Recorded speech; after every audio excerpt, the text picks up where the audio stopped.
Olá, caríssimo ouvinte. Bom dia, boa tarde, boa noite. Não sei de onde você vai estar nos vendo, nos assistindo.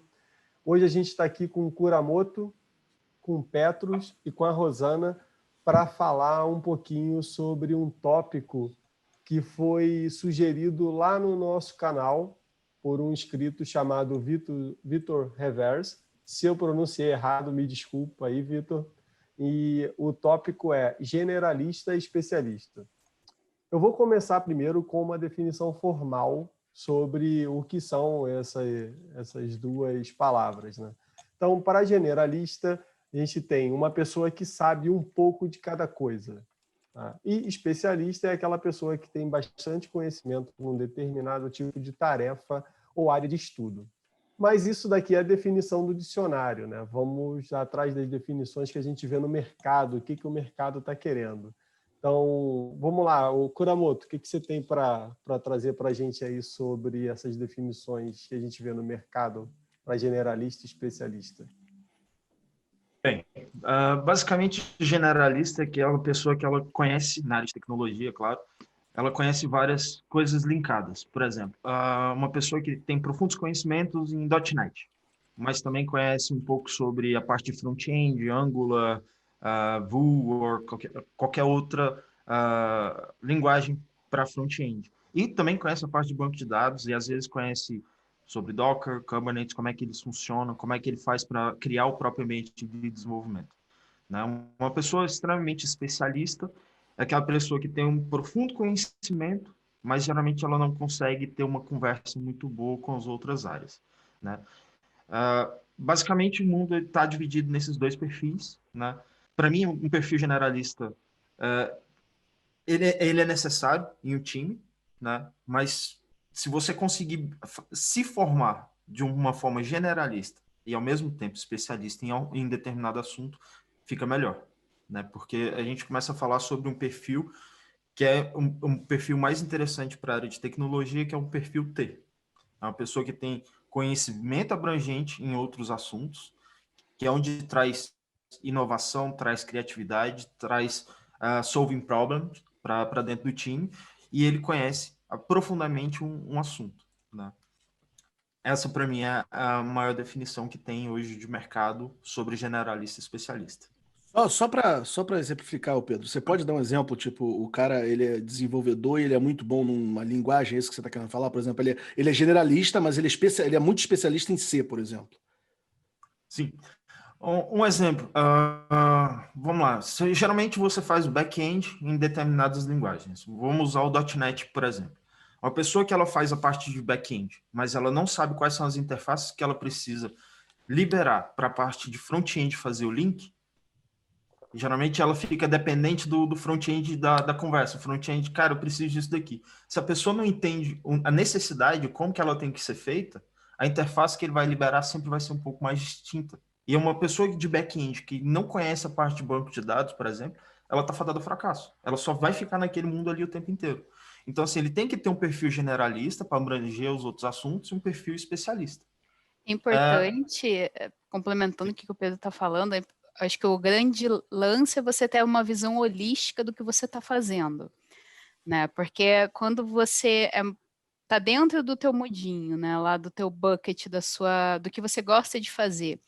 Às vezes você não olha para o que o teu coleguinha do lado está fazendo e não consegue fazer o link de valor que o que você está fazendo e que o teu coleguinha está fazendo gera para o seu cliente.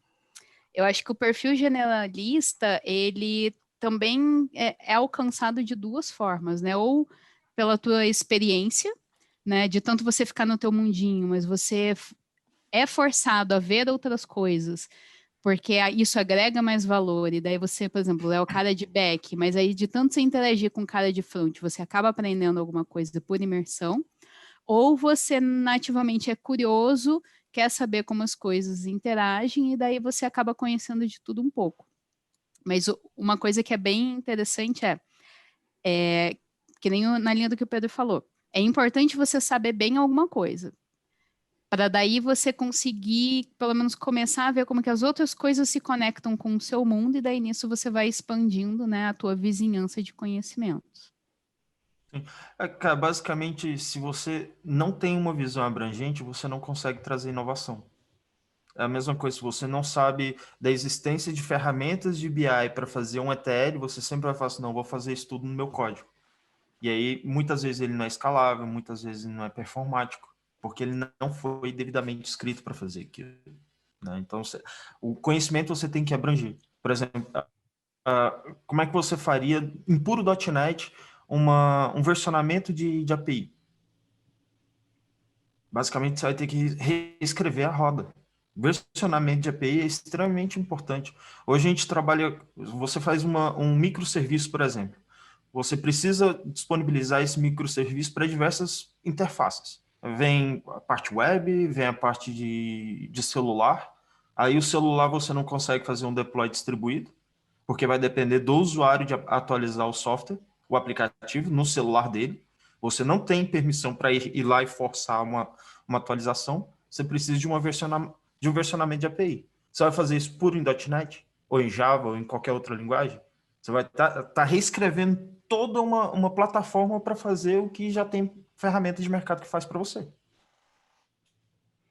Mas esse exemplo é bom que você trouxe, porque vez ou outra eu preciso fazer isso, mas aí o versionamento está um pouco mais voltado para o endpoint, né? Para fazer uma V2 de uma API completa, de fato, fazer isso tudo, você vai reinventar Agora, a roda. imagina, você está com uma API liberada para uma determinada versão do seu software, da sua aplicação, ou do software que está instalado no computador do cliente. Como é que você faz o deploy? Lógico, existem algumas funções que você pode utilizar, mas não, nem sempre você consegue fazer isso. Vou te dar um exemplo. Há muito tempo atrás eu vi um post falando sobre o Elon Musk.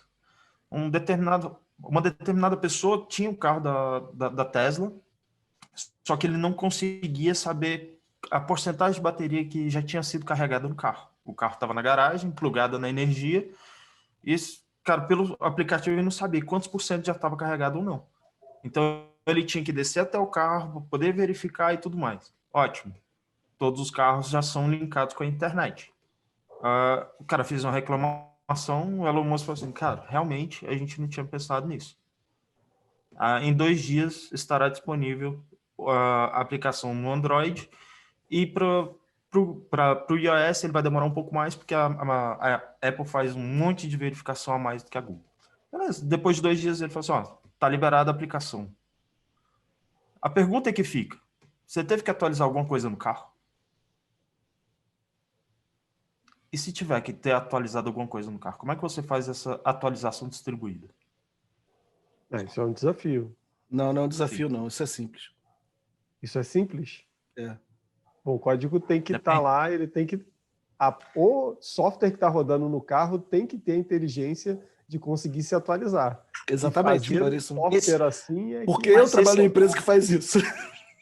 Mas esse é um ponto, Jonathan, que você tem que pensar, aí que vem o link com todas as áreas da tecnologia. Isso você tem que pensar muito antes de você começar a desenvolver. Na verdade, você tem que limitar algumas coisas do seu carro. Nem tudo você consegue, você é habilitado para atualizar no carro, remotamente. Imagina um controle de freio. Você vai atualizar remotamente? Eu teria meus problemas. Eu particularmente, eu sou uma pessoa muito segura. Eu quero ter certeza que o negócio tá feito o deploy corretamente. Eu não vou dar uma chance do cara estar dirigindo, problema no freio detectado. Meu amigo, isso dá problema. Não dá. Minha opinião. Mas... O que você falou me lembrou de uma coisa que eu tenho procurado ler bastante sobre gerenciamento de risco. E eu acho que o gerenciamento de risco dentro de um projeto, vou trazer mais para o software, se tiver na mão de um especialista, não sai. Só um cara generalista consegue enxergar todos os pontos, todos os problemas, possíveis problemas, a ponto de poder propor ou um caminho diferente para o software, ou uma enfim, alternativa para resolver também, né? Assim, o cara especialista eu acho que não consegue enxergar, porque ele só vê aquilo ali que ele está tentando resolver. Porque a vida, as coisas que a gente constrói é como se fosse um bloquinho de Tetris, né? Cada caixinha tem a sua função, mas você tem que saber como encaixar todas as caixinhas para criar um formato bonitinho que funcione. Sim, Mas exatamente. eu vejo... Pode falar, Pedro. É que eu acho exatamente que essas conexões, como o exemplo da Rosana que deu do Tetris, é exatamente como você conecta esses bloquinhos. Então, se você conhece todos os bloquinhos, é muito mais fácil você fazer. Só que aprender todos os bloquinhos leva tempo. Não é uma coisa rápida. Então, assim, você tem que dar tempo ao tempo. A experiência vai te trazer esse tipo de coisa. Por exemplo, você estava falando do carro, eu falei, é simples de fazer. Por quê? Porque o sistema todo foi desenhado pensando nisso. Porque o cara que construiu tinha muitos bloquinhos na mente dele. Então, quando ele construiu, ele já sabia que esses bloquinhos todos iam precisar se acoplar no futuro. Hoje, por exemplo, meu carro deu problema, eu sou eu sou beta do meu carro na minha empresa, e eu reclamei de uma coisa que aconteceu comigo. O carro, aquela chave que você tem que carregar com você dentro do carro, não lembro como é que é keyless, que a gente chama aqui, eu não sei como é em português. Então, assim, essa chave, quando eu saía de perto do carro e voltava para dentro do carro, ele não reconhecia mais. E aí eu cheguei lá na hora, lá na revisão, fui reclamar na revisão, o cara foi lá e desconectou meu dispositivo de monitoramento do carro, que é exatamente a empresa que eu trabalho. E aí o carro voltou a funcionar, normal. Então era o dispositivo que estava criando problema. Eu fui lá e reclamei. Reclamei, os caras resolveram sem falar nada para mim. Eles falaram, Petros, você só tem que desconectar e plugar de novo no teu carro. Porque esse aí é um hard-coded, não sei o que, ele explicou lá o que era. E eu recebi isso por e-mail, primeiro, do sistema automático, falando, olha, você tem que reiniciar o teu... Desconecte, por favor. E aí eu fui lá, conectei, liguei o carro, normal, saí de perto, voltei normal. Então, assim, exatamente, sistema, ele não precisou atualizar nada no carro, entendeu? Então, assim, é mais ou menos o que a gente falou. Para eles conectarem todos. Assim, todos os bloquinhos, para ele conectar. Ele tinha que conhecer exatamente todos os bloquinhos, todos os formatos do Tetris. Então, o generalista ele traz esse conhecimento de conhecer os bloquinhos. Então, assim, ele talvez não seja especialista em falar que o quadrado tem a matéria X nele. Mas ele sabe que o quadrado é um quadrado. Ele sabe que o quadrado vai conectar exatamente com o Tzinho lá, com o Tzinho não, com enfim, isso. Exatamente. O L, o que for. Então, assim, ele conhece, ele sabe que vai se conectar. Virou um L. Nota-se então, que você não que jogou Tetris. Tudo bem, segue. Então, assim, ele vai saber como conectar essas peças, entendeu? Tem um gerente meu da área comercial da minha empresa e uma vez ele veio me perguntar um negócio, aí eu falei assim, não, sou eu que faço, eu sei fazer. E ele comentou com um colega, né? E isso nunca saiu da minha cabeça. Ele falou: você não precisa saber fazer, mas conhecer quem saiba. E o generalista, eu acho que é bem isso. Você não precisa saber tudo, mas quando você sabe o fluxo das coisas, você sabe com quem que você tem que falar para aquela etapa funcionar. Porque tudo na vida tem um fluxo, segue uma ordem lógica. Você vai fazer seu código, ele segue uma ordem lógica. A gente trabalha com exatas. Então, em algum momento vai ter uma ordem lógica. Você sabendo identificar, que acho que é o grande pulo do gato do generalista, na visão holística, onde mais ou menos pode estar o que você precisa, você se aproxima das pessoas especialistas daquela pecinha e fala, olha, o sintoma é esse, a questão é essa, o que você acha? Aí a pessoa que é generalista traz uma outra coisa por trás, ela tem que ter uma habilidade de comunicação boa, né? Porque se não sabe passar o que está acontecendo da forma com que a outra pessoa também entenda, você dificulta resolver o problema. É claro que a comunicação é uma soft skill necessária para praticamente todas as outras áreas, mas eu acho que para um generalista é uma das coisas mais importantes ainda. Esse ponto, pode ir lá, Pedro, é que eu vou complementar um outro ponto que ela falou. Desculpa, Jonathan. Complementando o que a Rosana estava falando, eu já vi isso várias vezes.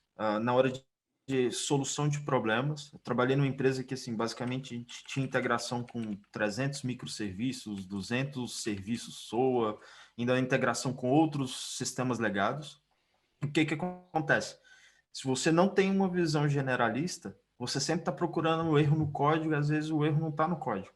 Saber separar isso em peças, né, e juntar as pessoas para falar assim, cara, verifica aqui, verifica aqui. Você tem dois lados para verificar, né?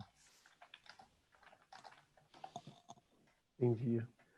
O ponto que eu queria trazer, cara, acredito que todo mundo já falou ou ouviu isso em algum momento e falou, ou nesse caso, ouviu, né? Mais ouviu.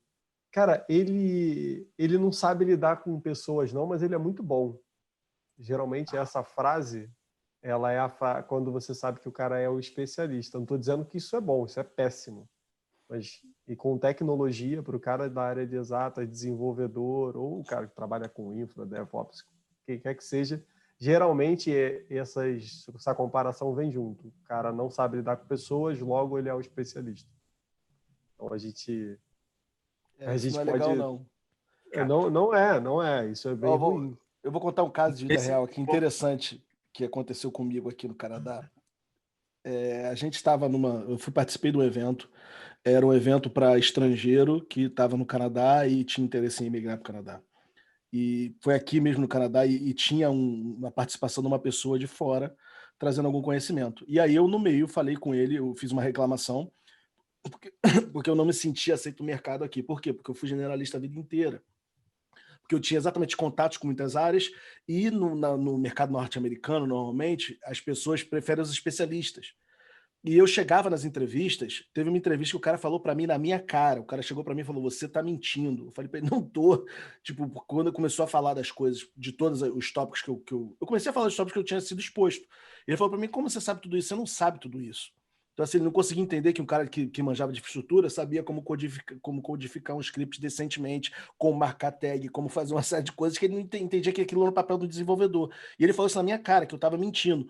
E no meio, a gente teve vários testes no meio, e ele viu que eu sabia do negócio. Então, assim, no final ele até ficou meio sem graça.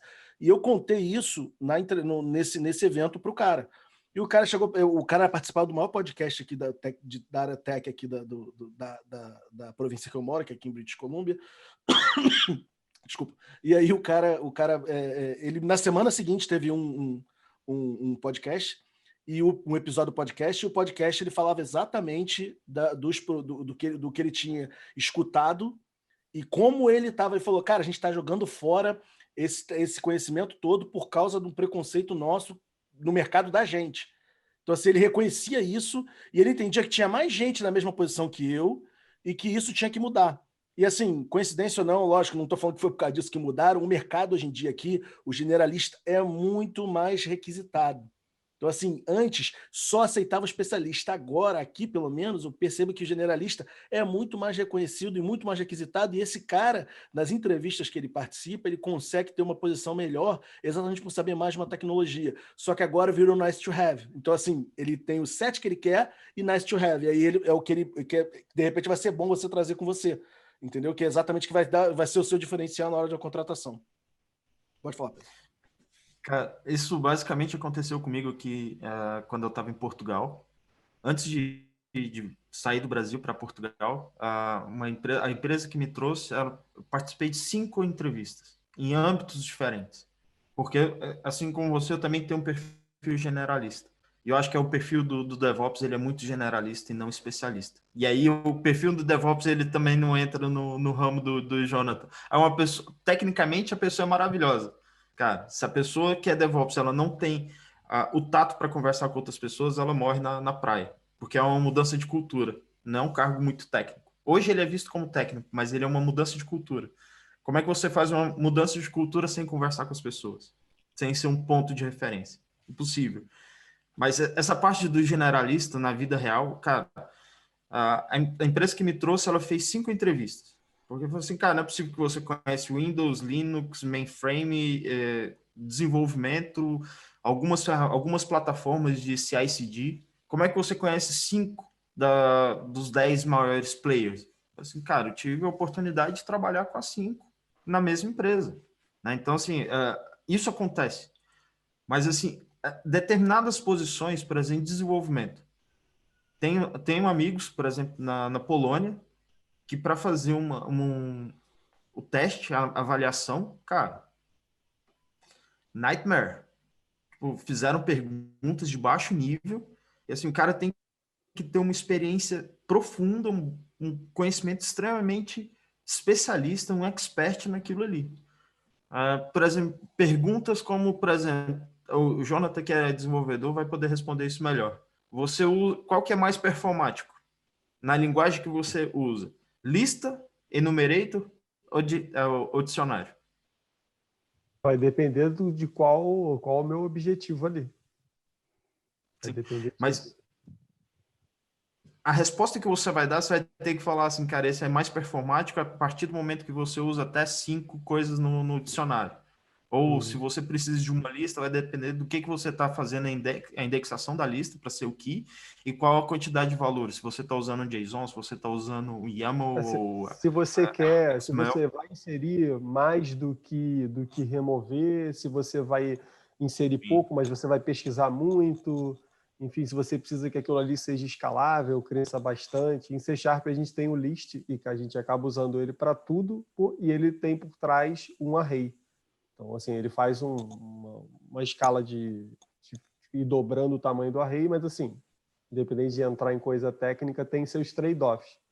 Mas se você saber exatamente o que você precisa, você não precisa entrar a fundo, você não precisa entrar e descrever como é que a lista funciona no detalhe. Mas saber onde usar cada estrutura de dados, eu acho que o cara generalista ele deveria estar com essa resposta. Por exemplo, já peguei alguns erros, Jonathan. Por exemplo, o cara pegava uma lista e jogava como uma variável de seção. Só que era uma lista de 1 milhão de registros e mandava para a seção. Quando ele funcionava na máquina dele, funcionava. Tinha uma performance baixa, lógico, ele estava jogando 1 milhão, mas a base de dados deles não era uma base de produção, então tinha lá 1000 registros, funcionava perfeitamente.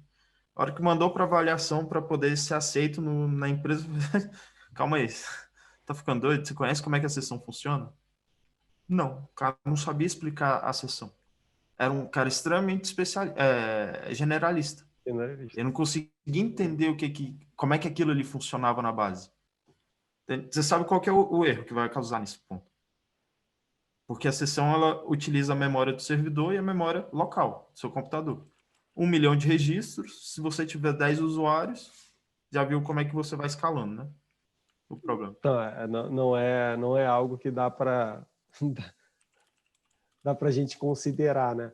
E eu tive, trazendo só um ponto, eu acho, para a gente fechar essa parte aqui da definição na vida real, a gente teve um problema dentro do próprio...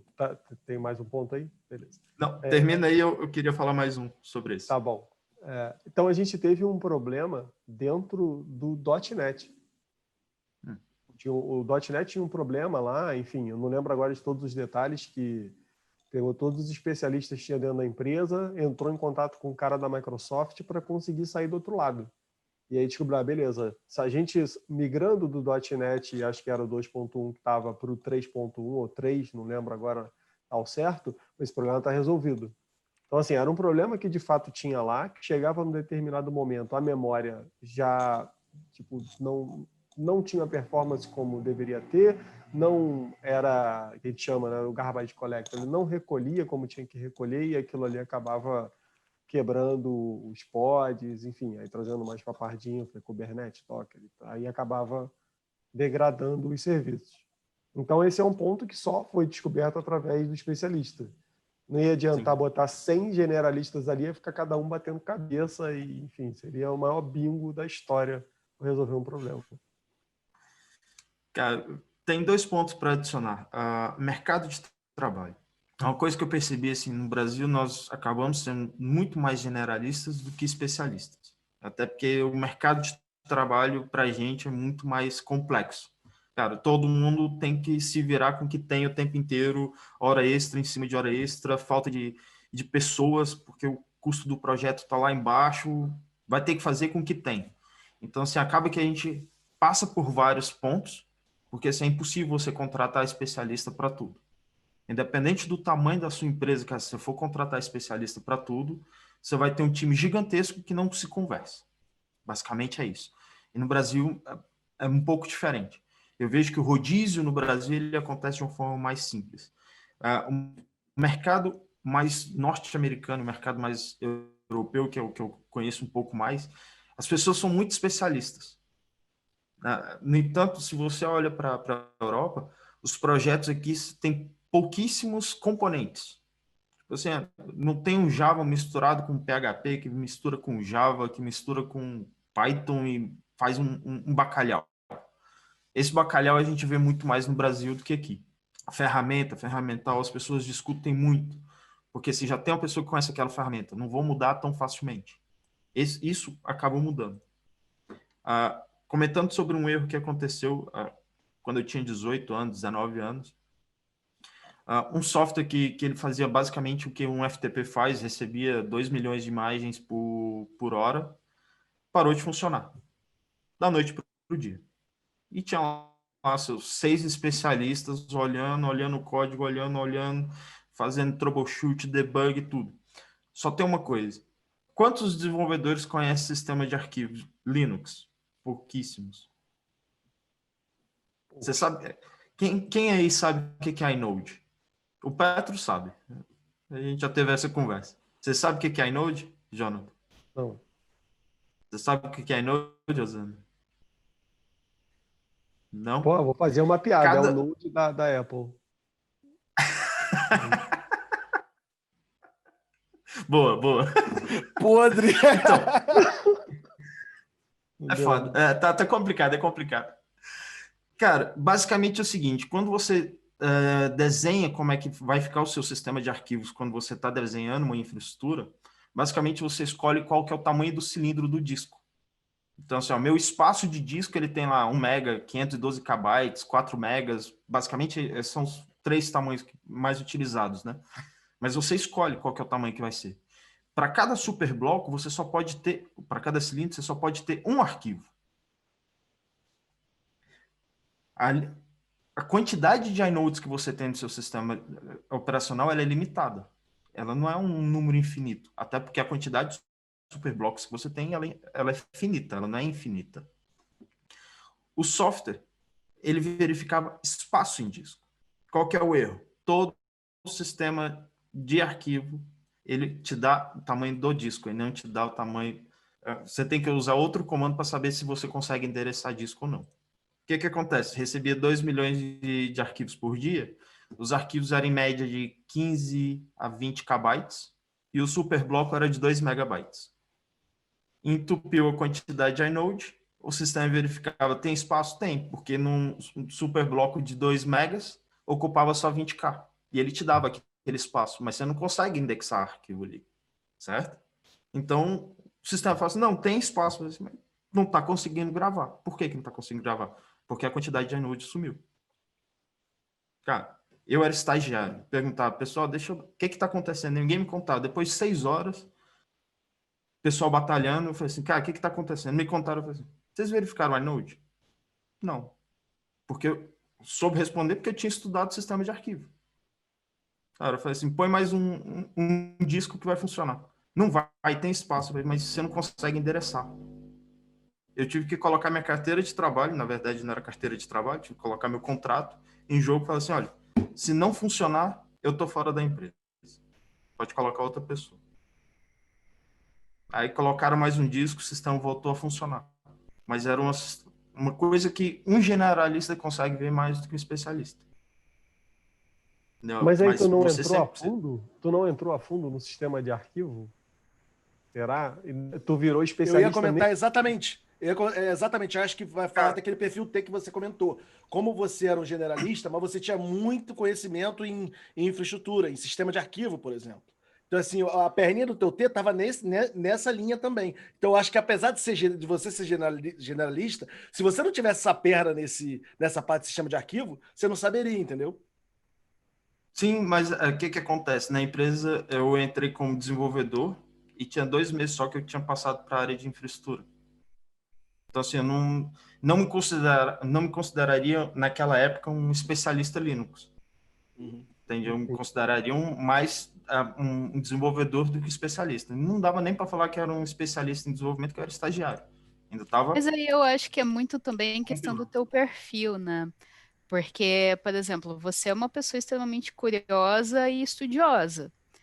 Se não fosse o seu perfil de buscar as informações, mesmo que você tivesse se tornado um micro especialista no file system naquele momento, poderia ser o outro cara especialista em infraestrutura? Sim, mas também poderia não ser. E é isso que eu acho que é o grande diferencial do perfil brasileiro, pelo menos as pessoas que eu conheço. A gente é muito curioso, a gente corre atrás das informações, seja porque a gente precisa, ou seja por vontade e curiosidade. Eu acho que quem acaba indo para a tecnologia, pelo menos na nossa época, hoje em dia o mercado está inflado, então tem muita gente indo na onda, né? Porque tem, abre aspas, emprego para caramba. Mas na nossa época, quem entrava era quem gostava mesmo, né? Porque você tinha que curtir tecnologia, você tinha que achar fantástico você dar um comandinho lá e o negócio responder. Aí você vai, por que que tá respondendo? Por que que esse bit acendeu aqui? Por que que o pixel iluminou? Aí você vai atrás, porque você já tem o perfil de quem quer entender como as coisas funcionam. E eu tenho uma teoria, eu acho que, pelo menos a minha história na área de tecnologia foi um pouco assim. Eu, quando era criança, comecei a mexer com o computador, tipo, para usar mesmo, queria jogar, eu achei fantástico. Só que, como toda criança, não podia usar. Não me contentei, vou dar um jeito de usar esse troço.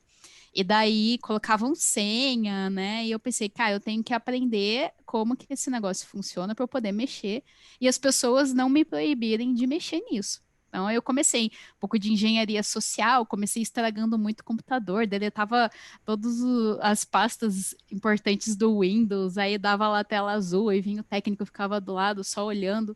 Então você vai nesse perfil e daí o que que aconteceu? Era caro arrumar computador. Tudo aqui no Brasil é muito caro, é muito difícil. Então, para você fazer algo bom, que funcione, sem gastar dinheiro, porque a gente não tem dinheiro, você faz o quê? Você vai e aprende, né? E acho que acaba sendo muito perfil brasileiro. A gente é muito mão na massa, a gente vai até saber como fazer, né? E você não se contenta só em olhar para o superficial. Não, se funcionou em algum momento, tem alguma lógica, é só você encontrar essa lógica que você arruma. Dando continuidade exatamente do que você está falando, em 2018 eu escrevi um texto, tá em inglês, eu falo do êxodo brasileiro, né?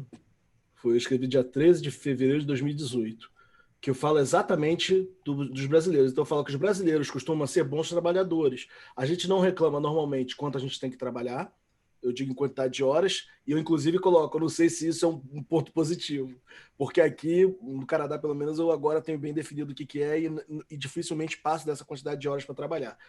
E aí eu começo falando que uma das melhores características brasileiras são exatamente o meio que a gente criativo que a gente procura para resolver os problemas.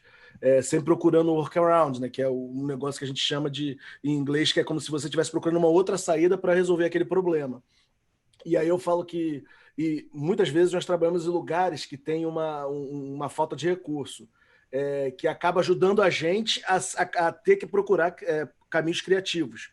Então, exatamente um dos pontos positivos é que, apesar da gente ter esse problema da falta de recurso, você tem, como a gente é exposto muitas vezes a esse tipo de problema, você acaba tendo uma criatividade muito grande para resolver os problemas de uma outra forma, procurar uma outra solução. Então você acaba tendo que ser curioso, porque a vida te obriga a ser assim. Na verdade, no Brasil, você precisa ter um perfil de buscar reconhecimento e estar preparado para o mercado de trabalho. Né? Quem se antecipa consegue os melhores cargos. No entanto, assim, no Brasil, quando eu falava de Docker, basicamente a maioria dos meus amigos já sabia o que era, já tinha instalado, já tinha testado, já tinha feito alguma coisa e buscava implementar isso nos projetos, nas empresas que eles estavam alocados.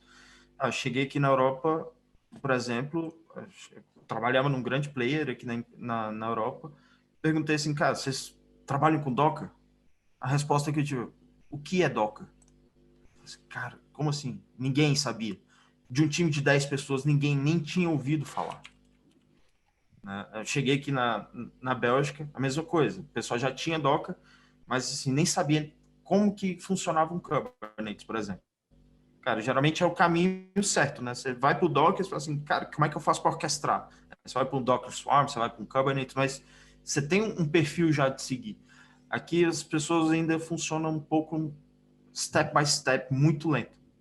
Muito diferente do que a gente vê no Brasil. É o que eu costumo falar, no Brasil você tem mais tecnologia. Aqui, fora do Brasil, você tem mais processo, mais metodologia. Eles utilizam mais a ferramenta que eles têm em profundidade, e no Brasil, muitas vezes, você utiliza software na superfície. Você não usa ele em deep mode. Eu tenho um amigo que Como é que mora vocês têm essa? Eu tenho um amigo que mora no México e ele é especialista em fazer exatamente a implementação dos processos mais ágeis. Porque ele falou, inclusive, que ele não tem cliente nem nos Estados Unidos, nem no Canadá, ele está mais nas Américas, né? Ele falou, não tem cliente nem nos Estados Unidos, nem no Canadá, exatamente porque esses caras já estão adaptados a esses processos. Então, ele é exatamente especialista em ajudar mexicano, brasileiro, muitos países aqui da América do Sul, para exatamente conseguir usar esses processos melhor. Então, é exatamente o que você está falando. O que se aplica ao brasileiro acaba se aplicando a outros países da América do Sul e América Central ali também. Me parece que isso tem... Desculpa te cortar, Jonathan. Isso tem muito a ver também com a questão da concorrência e a competitividade, né? Faz com que você tenha que se tornar rápido, ágil, consequentemente, e criativo e com uma alta adaptabilidade para você pegar o que tem de novo, testar, colocar em prática, entrar no ciclo PDCA, se deu certo, continua, se não deu certo, se reinventa, né? E eu não sei como, da visão de vocês na Europa, se eles são mais ou menos assim. Ah, não, a gente já tem uma certa estabilidade, já sabe como funciona, tem um governo talvez ajudando um pouco por trás, então as pessoas ficam um pouco mais tranquilas. O que vocês acham? Acho que pode ser cultural realmente. Eles são muito bons em fazer planos mesmo. Sim, mas tem um ponto aqui, Rosana. Por exemplo, antes de sair do Brasil, eu recebia poucas convites de seleção no LinkedIn, por exemplo. Recebia assim 2, 3 por semana. Aqui eu recebo 2, 3 por dia. E até nos finais de semana. A concorrência aqui ela é muito maior do que a gente vê no Brasil. Muito maior. Então, basicamente, você sempre tem estabilidade, porque assim, a demanda aqui é muito superior ao que eles conseguem alocar. Então, Isso não é assim, só. Acho que isso também tem uma você questão. acaba criando uma zona de conforto também. Não, e assim, o que você está falando tem meio que ligação com a confiança que o governo traz, porque assim, ao mesmo tempo que você é muito fácil demitido, você é muito fácil contratado. Entende? Sim. Então, assim, meio que a estabilidade não é porque o governo define, é porque o governo não atrapalha o empreendedor. Sim, verdade. Isso é um ponto legal. E aí, só para a gente fechar esse tópico, o que a Rosana até chegou a mencionar isso, se eu não me engano foi a Rosana, é que, cara, assim, a gente de fato tem esse perfil de ser mais generalista para cobrir todo um problema que a gente tem de recurso, cara, a gente tem que ir atrás para conseguir pegar, né? E em relação à questão dos processos, que aí fora acaba tendo mais do que aqui no Brasil, cara, eu acho que o Brasil realmente peca no processo. E eu acho que é justamente por a gente ser mais generalista que a gente não olha para o processo como algo importantíssimo para conseguir elevar os projetos para outro nível, né? Então, não é à toa que todo mundo que trabalha aqui no Brasil já pegou algum projeto ou está em algum projeto ruim, que, cara, o escopo muda, enfim, tudo muda o tempo todo, nada a gente consegue evoluir. Então, tem esse ponto. Então, você estava falando justamente da questão de processos, e eu não me lembro aonde, obviamente nunca lembro de nada, mas alguém me falou, acho que quando eu estava na Alemanha, justamente eu estava impressionada com a pontualidade dos alemães, né? E daí lembrei, foi um amigo que mora lá, e daí ele falou assim, é claro que aqui a gente tem que ser organizado, porque se você se atrasa e a pessoa está esperando na neve, ela pode morrer congelada. E daí uma outra pessoa também falou assim, olha, na Europa o clima é diferenciado, você tem uma escassez de alimentos maior, então a comunidade teve que se organizar de uma forma diferente para garantir a própria sobrevivência. E isso é um link interessante, porque uma vez que você tem uma organização correlacionada com a sobrevivência daquela comunidade, você chega à conclusão lógica que o processo vai ajudar a sua sobrevivência. Então, o processo não é algo ruim. Então, quando você tem um processo, para você modificar esse processo, pode ser que você veja como uma ameaça à tua sobrevivência. Fazendo um paralelo com o Brasil, essa mesma pessoa falou, No Brasil, vocês não passam por escassez de recurso. Vocês têm comida o tempo todo. Vocês não têm uma estação onde a vegetação morre e você tem que aprender a estocar. Vocês praticamente têm frutas e um clima propício a ter todos os animais vivos o tempo todo. Então, você não precisa se ater tanto aos processos por conta dessa disponibilidade. Eu estou trazendo essa comparação aqui para provocar vocês, o que vocês acham disso com o perfil generalista, essa questão da criatividade que a gente está falando, né, sobre o brasileiro. Só para terminar aí o que você está falando, para dar mais um exemplo, europeu também, procurem sobre a história do vinho do Porto.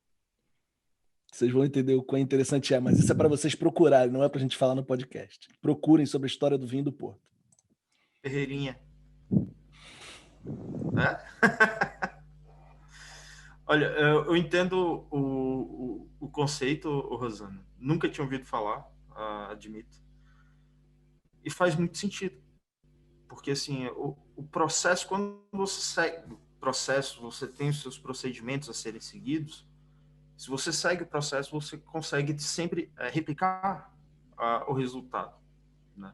O problema muitas vezes é que, assim, muitas pessoas focam tanto no processo e colocam tanta burocracia que você não sai no final, né? O que eu vejo muito, por exemplo, no Brasil é que quando você dá um pouquinho de poder para a pessoa, ela vai querer ser significativamente notada dentro da empresa. Então, assim, os processos no Brasil, a burocracia é tão grande, às vezes, para você fazer qualquer outra coisa, que, assim, o pessoal morria na praia para implantar alguma coisa porque tinha muito processo. Muita vaidade. E aí veio a metodologia ágil para falar assim, cara, vamos diminuir aqui porque a gente precisa agilizar as coisas. Só que aí vem a mentalidade, cara, vamos tirar todos os processos, tirar toda a burocracia. Não dá, você não consegue viver dessa forma. Perde a ordem também. Você tem algumas leis que você tem que seguir. Se você trabalha com por exemplo, seguro, para seguro você tem que seguir uma lei da SUSEP.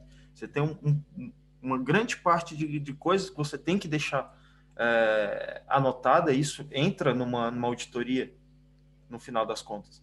Então, assim, a cultura de onde você mora, ela te força a ser um pouco diferente. Se você vai para São Paulo, cara, São Paulo as coisas funcionam muito diferente do que Brasília, por exemplo. O ritmo da cidade muda completamente a forma de você trabalhar. Em Brasília, assim, é muito mais tranquilo. Vamos na onda.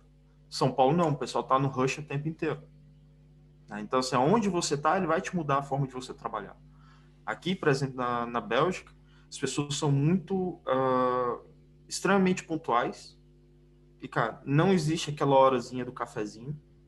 Tem a hora do almoço ali, o pessoal leva 15 minutos e volta. Eu costumo chamar de Bob Esponja, que é bunda quadrada, porque fica sentado o dia inteiro, não levanta para ficar trocando ideia, tá ali trabalhando, focado, e bebe cerveja pra caramba, né? Uma esponja, literalmente.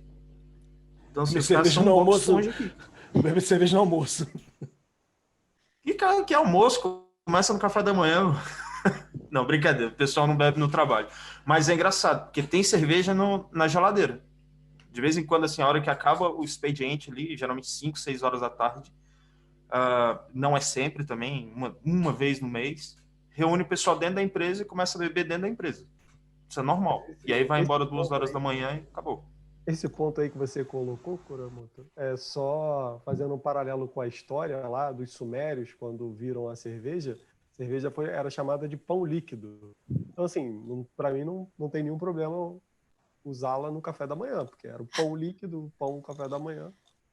Entendeu? Porque a gente associa muito a gente associa muito a cerveja a bebida ficar bêbado, né? Enquanto os caras lá tomam como se fosse... Eu lembro quando eu fui à Inglaterra em 2010, eu fui fazer um trabalho na Inglaterra em 2010, fevereiro de 2010, e eu fiquei impressionado quando no almoço as pessoas sentavam e pegavam um copão de cerveja e tomavam, tipo, junto com o almoço normal. Eu ficava assim, tipo, por que eles estão bebendo na hora do expediente? Não, mas isso, em Brasília, se você não bebe, você é expulso da mesa. Nossa. Geralmente, ainda mais na sexta-feira. Sexta-feira é lei, tomar uma cervejinha na hora do almoço. É lógico que depois do almoço também não tem reunião, né? se você marca, você é marcado pro resto da vida na empresa, como o cara que marcou a reunião numa sexta-feira à tarde. Interessante isso, hein? Diz muita coisa sobre quem trabalha lá. Com certeza. Então, galera, assim, fechando esse ponto e trazendo para o nosso último tópico, que acredito que é a grande maioria dos nossos ouvintes, a galera que está tentando entrar no mercado ou acabou de entrar e está se perguntando, né? Pô, eu estudo uma tecnologia até ficar um especialista, eu sigo mais pela linha de ser um generalista. Qual a opinião de vocês sobre como eu vou iniciar na carreira? Olha, eu vou começar falando aqui. Manda ver. Eu estava até conversando com o Pedro algumas semanas atrás, né? Eu me considero uma grande generalista. Sou do mundo de redes, né? Mas tenho meu pezinho em desenvolvimento, infra, um pouco de tudo. E eu comecei nessa área um pouco que é o acaso. Quando eu fui fazer o processo seletivo da minha empresa, me deram a opção de entrar tanto para redes quanto para um grupo chamado de gerência de redes, que nada mais era que um grupo multidisciplinar dentro da empresa. Só que quando você está no processo, você não sabe. E daí eu falei, olha, eu gosto muito de tudo. Então eu sempre tive esse perfil de gostar muito de tudo. E deixei para eles, foram 2 pessoas que fizeram uma entrevista, né? Um especialista em redes, o cara é CCIE, tipo, uma pessoa sensacional, super especialista, fantástico. E a outra pessoa do RH. E daí eles conversaram internamente e acabaram me colocando para o grupo de gerência de redes, que é o grupo multidisciplinar. E foi onde eu deslanchei. Então, e depois eu cheguei para essas 2 pessoas e agradeci. Falei, olha, nunca estive tão feliz por estar nessa disciplina onde eu posso ver um pouco de tudo. Porque eu sempre gostei muito de ver. Então, acho que a primeira coisa que a pessoa tem que fazer é olhar para si próprio e pensar, o que eu gosto? Eu sei o que eu gosto ou eu não sei? Se você não sabe, é que nem o gato da Alice do País das Maravilhas. A Alice vira pro gato e fala, né, numa bifurcação, para que caminho eu vou? E o gato fala, para onde você quer ir? Porque se você não sabe para onde você quer ir, qualquer caminho basta. Então, se você não sabe para onde você quer ir, qualquer coisa que você escolher vai ser. Se você sabe, ótimo, use essa informação. Mas mesmo que você não sabe, também não tem problema. Você se joga nessa oportunidade e veja como você reage.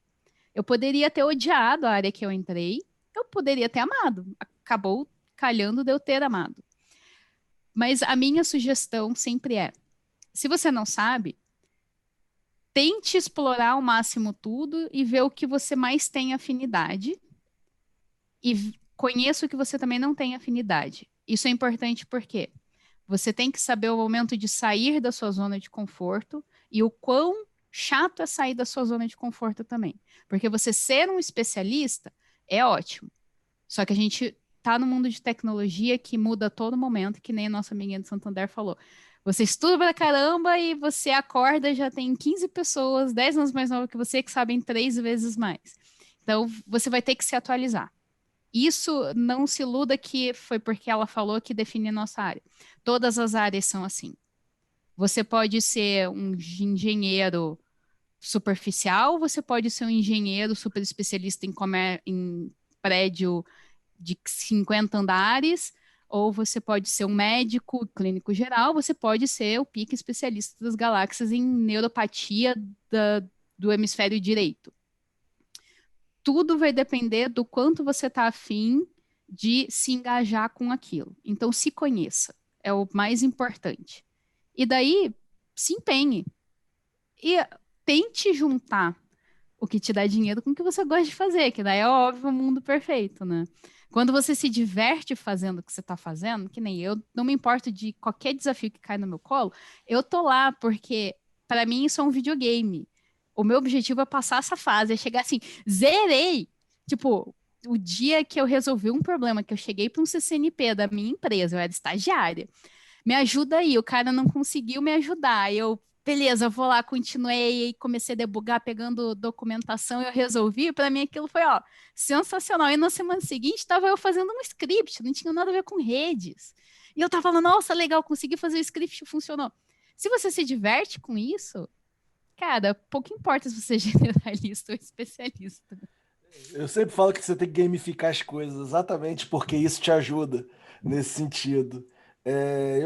Você quer falar alguma coisa, Pedro? Desculpa. Não, pode falar. É porque eu já ia entrar no meu tópico, na minha carreira, que eu acho que é exatamente o exemplo do generalista, no caso. Eu nunca escolhi ser generalista. As coisas aconteceram na minha vida e eu tinha que automatizar alguma coisa. Então, assim, você vai ter que aprender a desenvolver. Não tem jeito. Então, assim, a vida me impôs essa condição. Não foi um negócio que eu esqueci, que eu escolhi ser. Ah, eu escolhi ser generalista. Não, a vida me impôs isso. E chegou agora num ponto na minha carreira onde eu tinha uma posição, onde me apareceu a oportunidade de ter uma posição de liderança. E o meu próprio chefe chegou para mim, me chamou no canto e falou: Petros, eu acho que você não é o melhor. Apesar de você ser a pessoa que a gerência quer, eu acho que você não é o melhor para essa posição. E a gente está iniciando uma nova equipe aqui, que eu acho que você é melhor nesse caso. Então, acabou que eu virei arquiteto de sistemas de infraestrutura exatamente porque eu não tinha o perfil melhor para lidar com o ser humano, e o meu gerente direto achava que exatamente eu não seria melhor aproveitado nesse caso, e me jogou uma parte de arquitetura. Por quê? Porque eu faço muito desenho de sistema, como as peças se comunicam, etc. Então, se eu não tivesse essa visão generalista, eu não poderia estar nessa posição. Então, exatamente, eu acabei aproveitando essa oportunidade e fui promovido a uma outra área, exatamente por causa disso. Uma equipe nova, está iniciando, etc. Então, para mim, assim, apesar de eu não ter uma posição de liderança, ao mesmo tempo, eu acho que eu estou no topo da carreira Y, que é a parte de arquitetura, exatamente, de sistemas. Então, a oportunidade para mim, ser generalista, gerou essa oportunidade para mim. Então, assim, eu, de repente, não seria um team lead bom, um líder de equipe bom, exatamente porque eu não me dou tão bem, mas a parte generalista me trouxe a oportunidade de ser promovido a alguma outra coisa na mesma empresa. Então, ser generalista não é um problema, ser especialista não é um problema. Eu acho que exatamente que se você está começando, você não tem para onde ir, para onde você for, só mergulha de cabeça. Então é mais ou menos o que a Rosana falou exatamente da Alice do País das Maravilhas. Se você não sabe para onde ir, para onde você for, tá bom, entendeu? Você não sabe para onde você vai, então assim, quer aparecer no seu colo, cara, simplesmente abraça e vai de coração aberto. E se no meio aparecer outras oportunidades, você muda de caminho, não tem problema. Entendeu? Aquilo que você conheceu é mais uma experiência na sua vida, entendeu? Eu acho que é isso, para ser bem sucinto. Bacana. Sim. O Kuramoto tinha um complemento. Sim, eu acho que basicamente a gente está esquecendo uma coisa, que é o perfil X e o perfil Y. O perfil X, basicamente, é o perfil dos nossos pais. Eles fazem a mesma coisa para o resto da vida, por 35 anos, e não muda, né? E não tem a necessidade de mudar. Eles continuam ali o que tem para fazer, mas geralmente segue o mesmo caminho, né? A geração Y, que é basicamente a geração a nossa, de nós quatro aqui nesse momento, é uma geração que ela é mais baseada em desafio. Se você não tem desafio, você às vezes fica travado. Se você não tem desafio, você fica assim, cara, eu vou ficar fazendo isso aqui pro resto da vida? Lógico, tem pessoas da nossa idade que ainda têm um perfil X. Na minha experiência, o que aconteceu ao longo dos anos? Eu tive uma conversa com meu pai, falei assim, olha, eu vou trilhar meu caminho aqui, se em algum momento eu precisar de ajuda, você tá ali para me ajudar? Eu tive esse suporte do meu pai. Mas o que eu fiz? Eu saía mudando de área.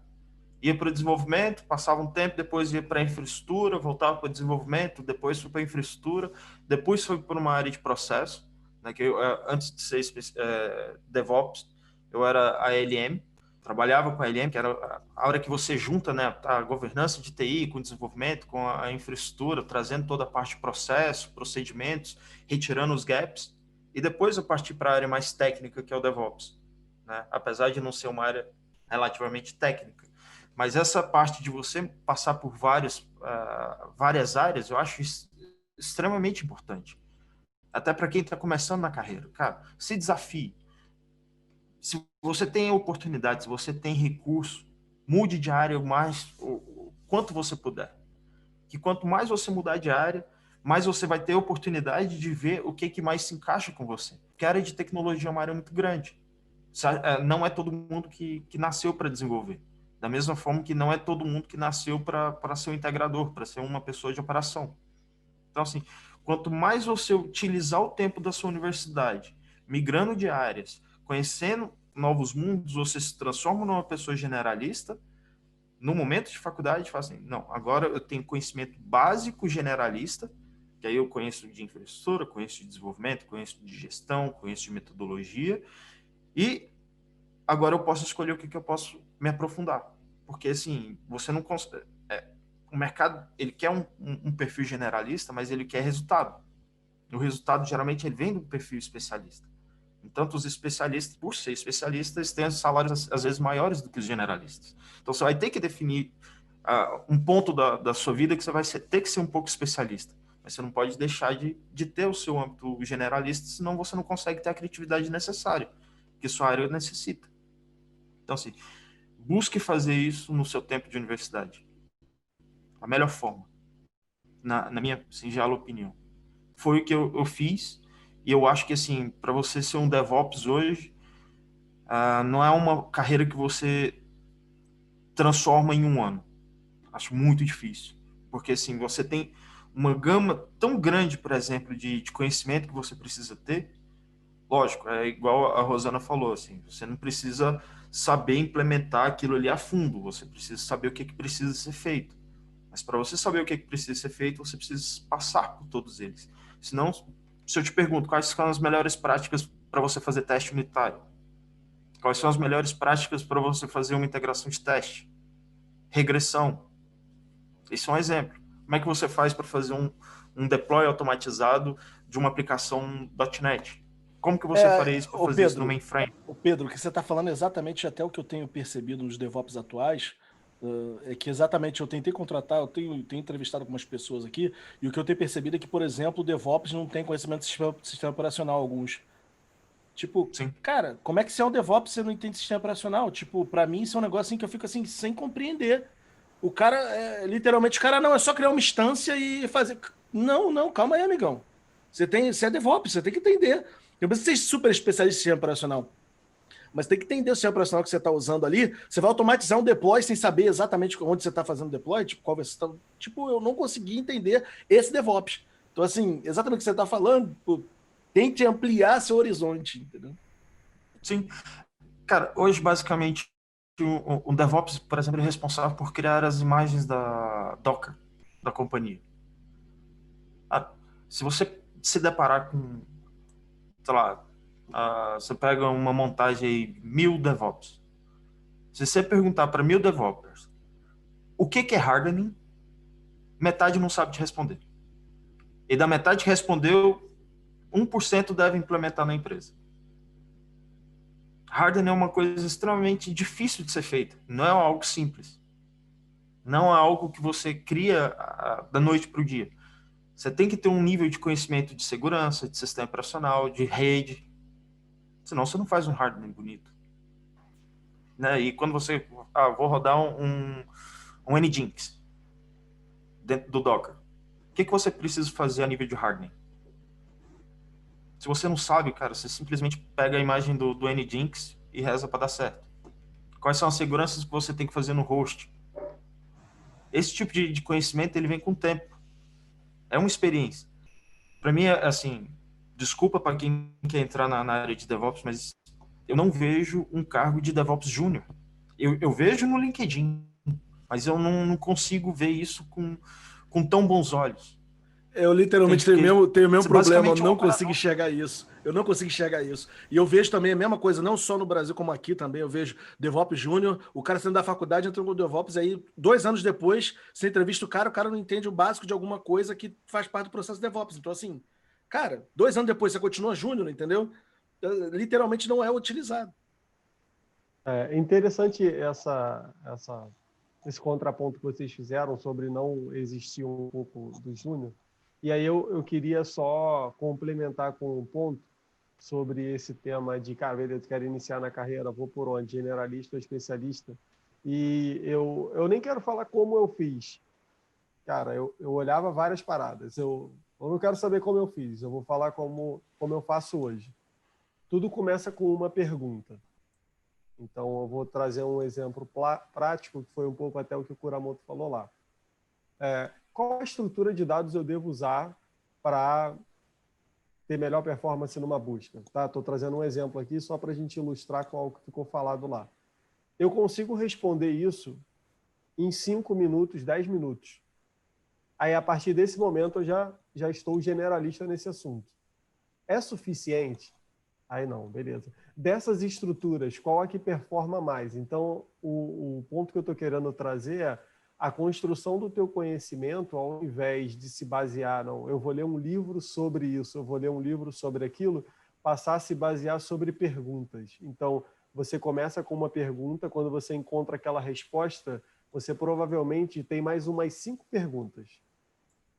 Só por ter descoberto aquela resposta, você já vai ter mais ou menos umas 5 perguntas. Então, conforme você vai entrando nessas perguntas, você vai cada vez mais entrando num especialista, virando um especialista naquele assunto. Você pode aplicar até o 5W2H, né? Exato. Isso não é coisa... uma... Oi, pode falar. Pode falar. Tem uma coisa que eu tenho um amigo meu que ele fez uma análise comigo. É como se fosse uma análise de inteligência, só que um pouco diferente do que é feito hoje. Como é que ele faz a análise? Ele faz análise de ação e reação em cadeia. Quanto mais níveis você consegue alcançar sobre determinado assunto, mais inteligente, mais especialista você é naquilo ali. Isso, justamente o que você está falando, Jonathan, assim, a hora que você responde uma pergunta, abre um leque mais de 5 perguntas, depois ela vai abrir para 25, para 50 e por aí vai. Isso é normal. Isso é normal. E quanto mais você conseguir descer, mais especialista você se torna. Ação e reação. Mas aí é que é a questão. Quanto é que você precisa descer? Aí é que vem o grande pulo do gato. Quando você precisa saber identificar até onde você precisa ir. Tipo, não, isso aqui já me basta. Por exemplo, eu não sou um profissional de infra. Trabalhei lá atrás um pouco com infra, mas não sou um profissional de infra. E eu quero ter mais background sobre isso. Aí o que eu fiz? Eu estruturei todos os temas que existem na minha cabeça sobre isso, que eu não faço a mais vaga ideia. Aí eu cheguei e falei, beleza, vou procurar um vídeo no YouTube sobre isso. E aí eu fui achando e fui preenchendo. Falei, cara, já consigo explicar isso minimamente. Por hora tá bom. Fiz os meus resumos e guardei lá. Quando eu precisar, depois eu vou, consulto de novo, com os mesmos resorts que eu usei antes, e entro um pouquinho mais a fundo. E por aí vai. Acho que a grande sacada é como é que você identifica quando precisa ser generalista e quando precisa ser especialista. Que em alguma coisa você vai ter que ser especialista. A minha resposta para você vai depender do que você está fazendo. Para o que você está fazendo. Por exemplo, um exemplo, para mim, na minha opinião, imagina o Facebook. Imagina que ele foi escrito em .NET. Cara, na minha singela opinião, você nunca deveria usar Entity Framework. Por exemplo, porque já é uma solução pronta. Soluções prontas, elas são genéricas para tudo. Entende? Você vai precisar escrever um código mais performático. Como que você vai fazer isso? E aí você vai ter que descer profundamente. Se você vai fazer um site que tem 200 acessos diários e os processos são simples, você não precisa descer tanto. Acho que o ambiente, a necessidade, ela vai te transformar num especialista ou não. Porque, assim, depende de onde você está trabalhando. Você está recebendo dinheiro de algum lugar, certo? Você está empregado. Lógico, o conhecimento você pode buscar ele por si só. Mas eu acho que hoje o negócio, ele faz um drive-in da sua vida. Você é movido a partir do negócio. Entende? Então, assim, é a busca do desafio. Eu não sei se isso fez sentido para vocês. Não, fez bastante, mas eu queria só complementar com uma coisa. Além disso que você falou, eu acho que tem um ponto muito importante que talvez seja o principal as pessoas tentarem desenvolver antes de fazer a tomada de decisão se especialista ou generalista, que é entender aonde você quer chegar com o que você vai estudar.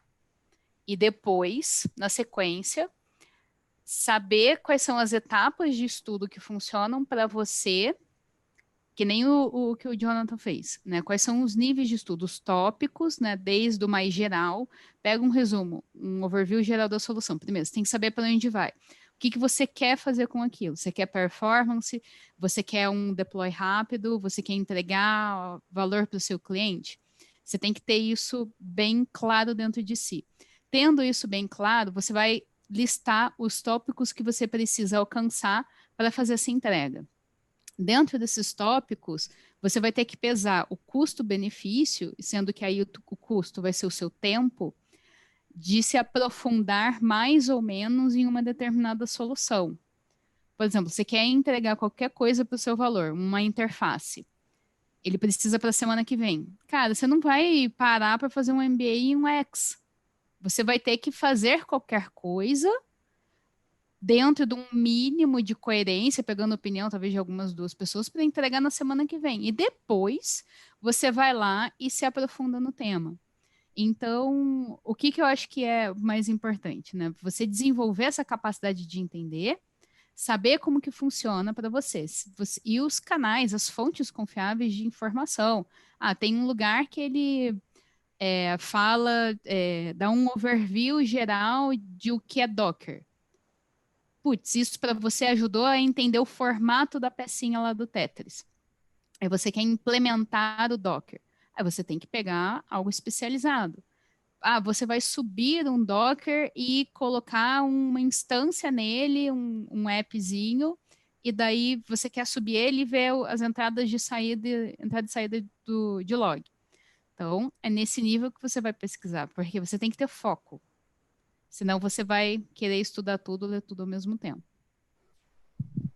E aí não chega a lugar nenhum no final das contas. Só que, antes de você continuar, Jana, eu queria só falar uma coisa.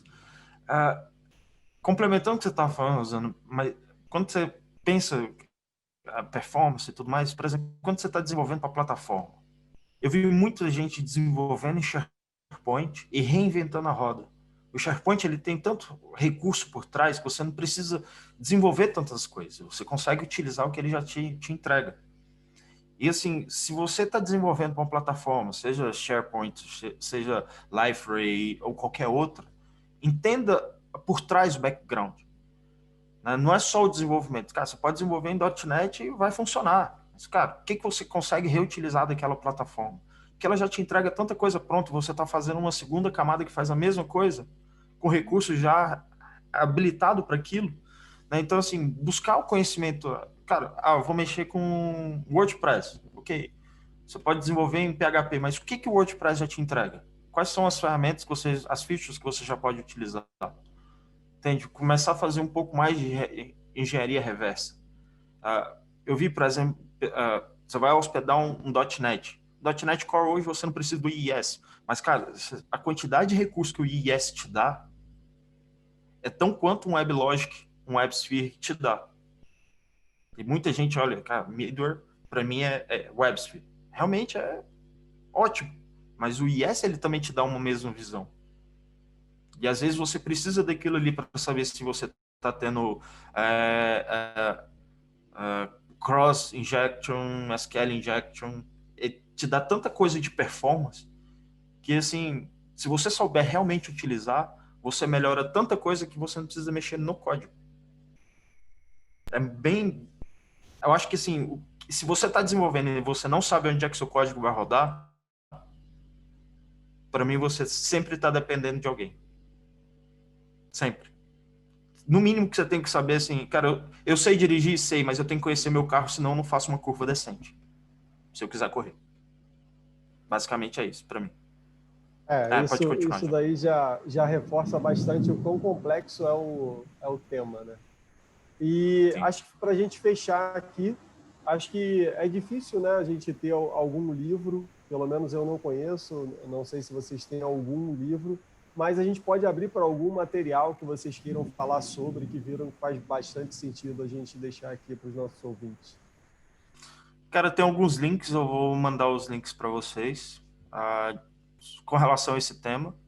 Tá? São links um pouco antigos, que eu já venho vendo isso no mercado já tem um tempo. Uhum.